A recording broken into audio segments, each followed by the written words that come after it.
Huwag natin pakialaman yung flood control na yan. Leave it to DPWH. Ngayon, kung meron kayong mga pork barrel dyan, i-donate nyo na lahat sa DPWH. Walang ka. Anong kinalaman ng senador kongresista? Kasi nga, ang gusto ko lang po, ma'am, let DPWH do their job. Give the money to DPWH para wala sisihan, di ba? Sa ating, again and again, ito po ay ating babasahan. Ito ay ni-request lang po ng ating mga follower at saka ng mga nanonood. Sana naman po ay walang magalit. Ito po ay isang content lamang. Kung may maganda, tanggapin. Ang pangit, itapon. Again and again, ito po ay walang kinalaman sa kahit kanino o ano paman na salita. Ito po ay sang-ayon sa tarot. Kung ano lang po nababasa ko sa tarot, yun lang po ang aking ipahahatid. Itong taong ito po ay pinag-uusapan ngayon. Ito'y request po ng mga tao. Ang kanyang pangalan ay Erwin Tulfo. Wow, Tulfo brother. Actually, nawa marinig nyo nga po ito, Tulfo brother o Sir Erwin Tulfo. Actually po, tagahanga po ako ni Tatay Mon Tulfo. Malaki po ang utang na loob ko kay Tatay Mon Tulfo. Napakabuting tao po para sa akin. Para sa akin, imahin sila ng isang kabutihan ng tao. Ngayon, ito po'y request. Sana po ay marinig ninyo at sana po ito ay kahit ito po ay hula ko naniwala man po kayo o hindi, sana po through this ay may makapulutan tayo kahit anong sitwasyon. Again and again po, request po ito at naway walang magalit. Ayan. Sir Erwin Tulfo po, alam natin, Tulfo Brothers, kilalang kilala po yan. Ang kanyang buong pangalan ay Erwin Teshiba Tulfo. Pinanganak po siya ay August 10, 1964 sa Tacloban City. Wow. Alam niyo po ba kapag sinabi natin na mga Agosto, ano yan, alerto, talagang kapag nagsalita sila, salita talaga. Kung hindi naman sa sinasabi kong ganun lang talaga, kumbaga pabigla-bigla. Pero may kabutihan sila sa mga puso nila. Kasi nakita naman natin tumutulong, 'di ba? So yun po ang pagkakilala ko sa Tulfo family. Bilang pananaw ko. Yan. Ngayon po, titingnan natin ang pananaw ng tarot. Sana naman po, Sir Erwin Tulfo, ay ito po ay katuwaan lang po. Ito po ni-request sa tarot po. Ang pikon, talo. Huwag mapipikon kung ano man po ang makita. Yun po ay sinabi ng tarot. Ito po. Akin na pong iririshapo. Erwin Tulfo. Ipakita mo sa akin kung ano ang nakikita mo sa tarot ni Sir Erwin Tulfo.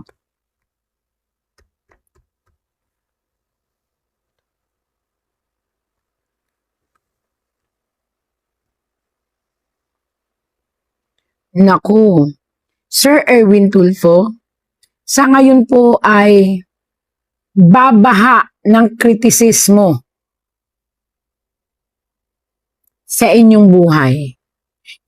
Dahil sa isang sitwasyon po, ayan nakita nyo po, nakabaliktad kayo. Ang ibig sabihin po nito, yung pundasyon na inyong iniingat-ingatan ay masisira dahil po sa isang desisyon kung saan ang makakalaban nyo po ay ang paniniwala ng masang Pilipino.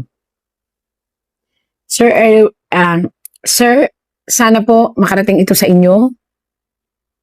Ayon po sa tarot, hanggat maaari po, pilitin yung maging mahinahon, pilitin ninyo na mag-isip kung ano talaga ang bawat lalabas sa inyong bibig. Kasi kung ano ang lalabas sa inyong bibig ay ikalulubog ng inyong pagkatao na iningat-ingatan ng napakatagal na panahon. At ayon din po rito, may hinahawakan kayo na isang sitwasyon kung saan pag-isipan po ninyo kung dapat yung tanggapin ng permanente. Ito po ay isang posisyon na inilagak sa inyo ngayon kung saan nahahati na ang paniniwala ng tao. Ayon po dito sa tarot, pakaingatang mabuti ang pananalita, huwag padalos-dalos at hanggat maaari po makiramdam.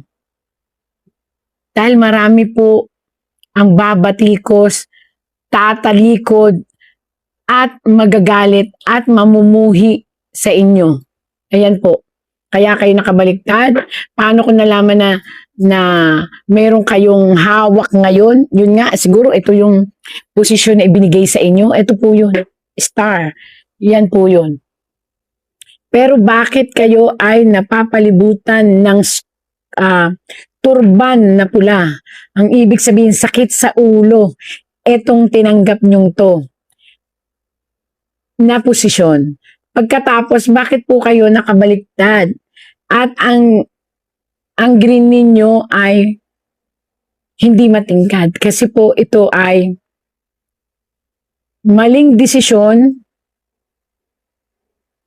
at maling pananalita na maaaring umuksa ng katanyagan nyo noon at mabaling sa galit. Bakit magbaling po sa galit? Ang lupang hinirang, pag sinabing lupang hinirang, ito yung bansang Pilipinas kasama ang mga taong nakatira dito. Kung makikita ninyo po, ang inyong tinatapakan ay maputik. At ang inyong sapatos ay kulay itim na nakapatong, yan po, sa mga bulaklak. At tila ba ang bulaklak, ayan po, itim. Ito po yung mga sign na maburak siya instead of soil lang siya. Tapos, may mga bulaklak na natatapakan. So, ang ibig sabihin po nito, ang inyong padalos-dalos na pananalita at action. At ang pagtanggap sa posisyon na ito, ang maaaring magpawala ng pagmamahal at tiwala ng tao sa inyo. At maaari pong ito'y ikabagsak ng kredibilidad ninyo. Yun po ang sabi sa tarot. Naku, Sir Erwin, ako po nagbabasa lamang. Ayan. Huwag naman pong dito naman po ay tarot lamang. Makakalkal ang lahat ng relasyong meron ka. Ayan po, relasyon. Makakalkal lahat yan. Makakalkal din ang lahat ng mga nangyari sa inyo noon, pati personal life. Hindi maganda po talaga ang kalalabasan ng pagtanggap ninyo dito sa posisyon na yan. Hanggat maaari po pag-isipan kung pwede nyo, wala po ako sa tamang posisyon. Tarot po ito. Ang sabi po ng tarot, kung pwede nyo talikuran yung posisyon na yon, much better, matatahimik ang inyong life. At bawasan ang masyadong salita ng salita na maaaring mag-bounce sa inyo at may malaking halagang ibabato po sa inyo, babatikusin kayo sa isang napakalaking halaga na ito ay talagang patutunayan daw ng inyong mga kalaban at ito po'y mapapatunayan. Ito po, ito ang mapapatunayan. Ayawin nyo man po't hindi, may tatayo at tatayong testigo at may tatayo at tatayo na magpapatunay na kayo ay kasama dito sa napakalaking aligasyon ng pera. Ayan po, mula dito hanggang dun. Kaya sabi ko nga po sa inyo, dahil dito sa inyong hinahawakan ito, dito kayo babatikusin at lahat ay ibabato sa inyo.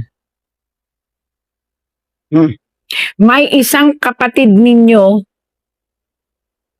hindi ko po alam kung tatalikod ito sa inyo o hindi naman kayo totaling tatalikuran, pero ikukorek ang lahat ng mali sa inyo. Ayan po siya. Dahil ayaw kanya siguro mapahamak, in return, babatikusin ka ng isa sa inyong mga kapatid. Di ko po alam kung sino yon, pero ayon po dito, maganda naman ang hangarin niya. Sana huwag kayong magtatampo kung sakaling sarili niyong kapatid ang bumatikos sa inyo. Nako, sir, mas mahalin niyo po yung inyong kredibilidad nung kayo ay nasa radyo pa at telebisyon.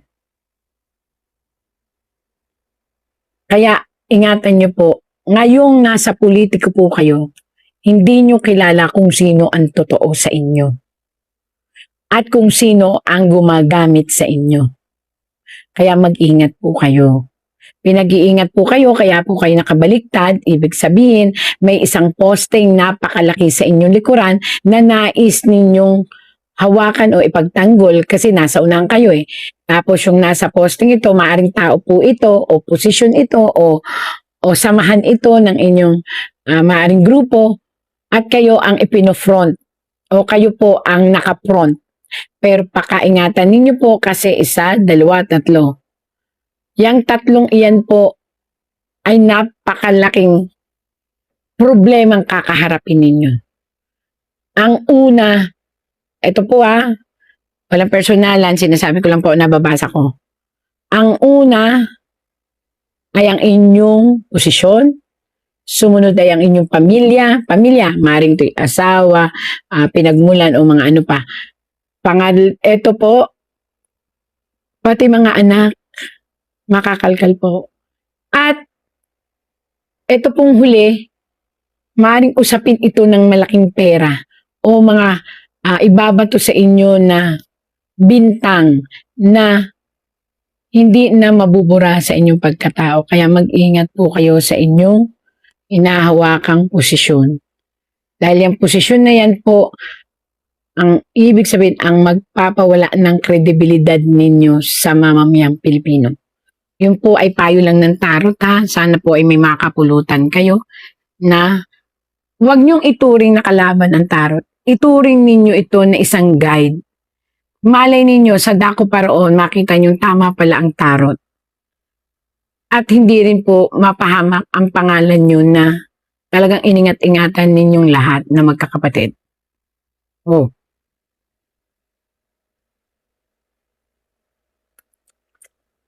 Basta lagi niyo pong tatandaan, pag taong bayan ang nag-aklas, isipin ninyo bakit sila nag-aklas.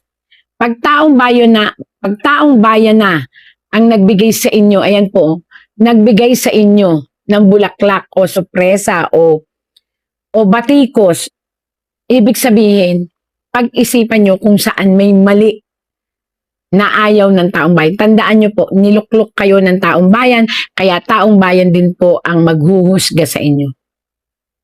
Kaya kailangan nyo pong ingatan ang inyong pagtanggap ng mga posisyon o pagtanggap ng isang obligasyon o paglalabas ng mga saluubin. Kasi po, dito po, nakabaliktad talaga. Ibig sabihin po, bababa ang kredibilidad ng inyong pagkatao. At kaya po ito ay may bata rito na binibigyan ninyo ng bulaklak. Kayo po ito Ang ibig sabihin po nito, nasaktan ninyo ang taong bayan sa hindi ninyo inaasahang desisyon. So, ayun po.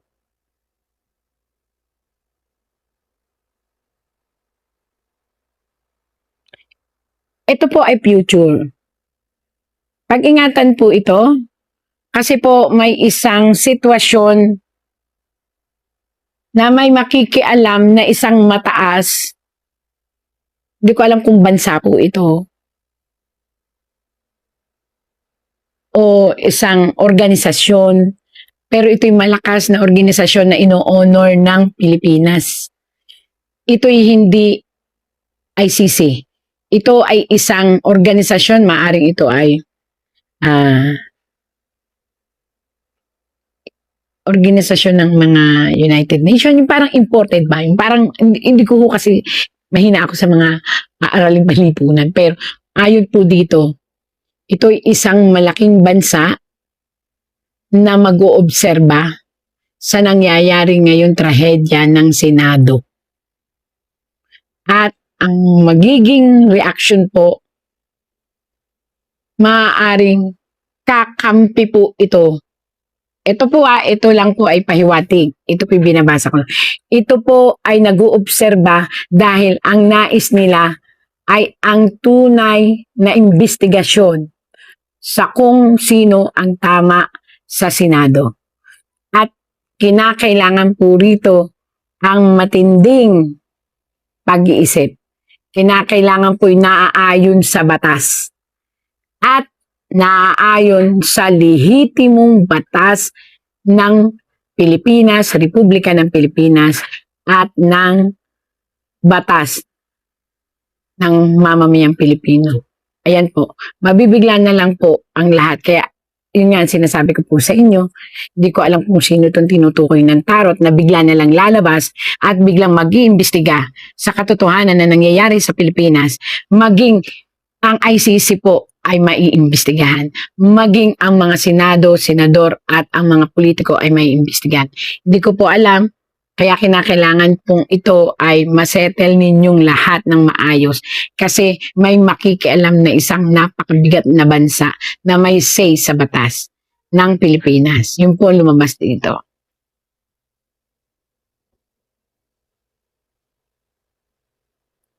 Aha, mayroon po dito nagtanong, ito may tanong ng isang comment, kung inosente daw po, sir, ito po yung tanong, comment lang po, so pagbibigyan po natin, kung inosente daw po ba si Sir sa maleta? Masyado naman yung tanong na yan, Diyos ko, dahil nakakatakot. Pero again and again, ito po ay tarot lamang. Ako naman po ay tagabasa lang, interpreter. Oops.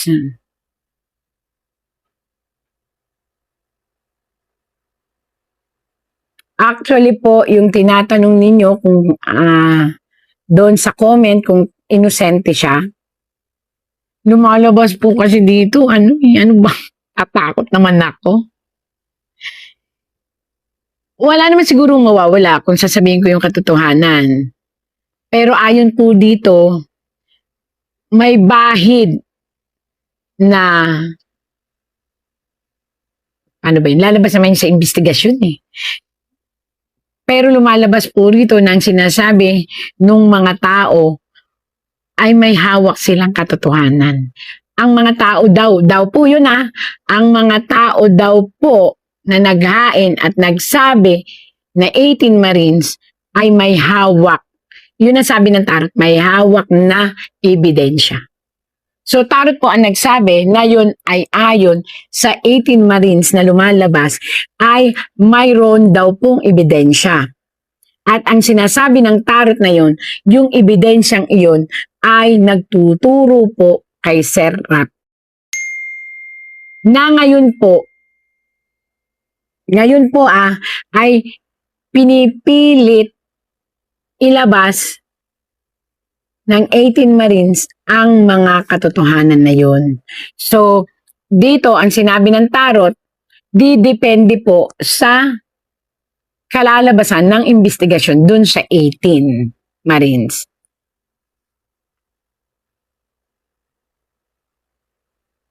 At ayon po dito sa tarot,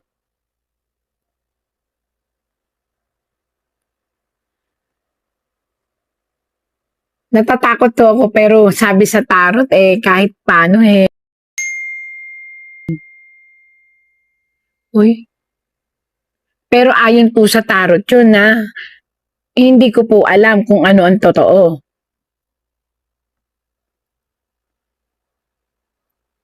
Hindi ko po alam, ayon lang po yun sa tarot. At yun daw po ipatutunayan ng ibang testigo. Pero again and again po, ayon po yun sa tarot, hindi po yun ayon sa akin. Paano ko po nalaman?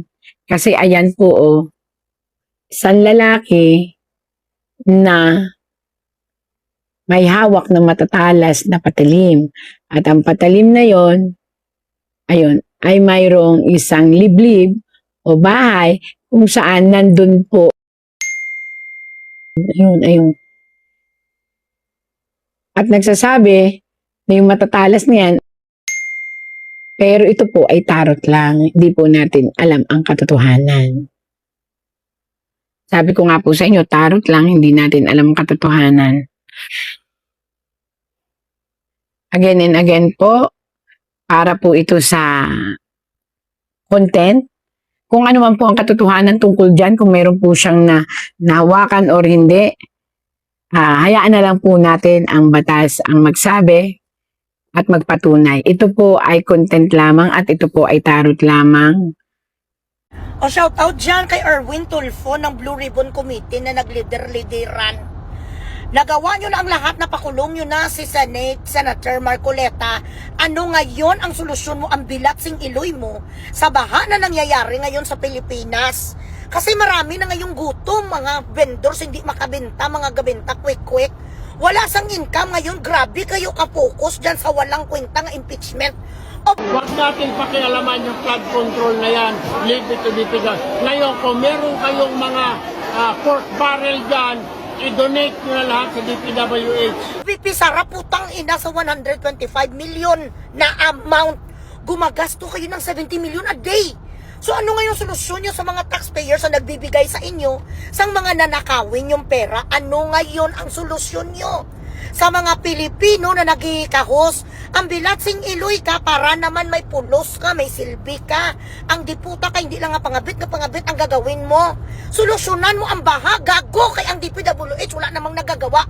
Obligasyon mo to.